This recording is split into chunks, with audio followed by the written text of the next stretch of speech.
এমন একটা দোয়া আছে, আমল আছে, যে আমলটা যদি আপনি সকালবেলা করেন সন্ধ্যা পর্যন্ত আল্লাহ তাআলা শয়তানের ওয়াসওয়াসা থেকে দূরে রাখবে।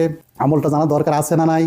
সহিহ বুখারীর কিতাবুদ দোয়া ৬৪০৩ নম্বর হাদিস, সাহাবী আবু হুরায়রা রাদিয়াল্লাহু তাআলা বর্ণনা করেন, নবীজি সাল্লাল্লাহু আলাইহি ওয়াসাল্লাম বলেন, মান ক্বালা, যদি বলে, কি বলে? আমার সাথে সবাই বলেন, লা ইলাহা ইল্লাল্লাহু ওয়াহদাহু লা শারীকা লাহ লাহুল মুলক ওয়া লাহুল হামদ ওয়া হুয়া আলা কুল্লি শাইইন কাদির।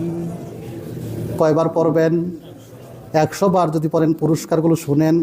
কানাত লাহু আদলা আশরি রিকাব, ১ নম্বর পুরস্কার, ১০০ জন গোলাম আজাদ করলে, মুক্তি দিলে যে নেকি, ১ নম্বরে আল্লাহ তার নেকিতে এটা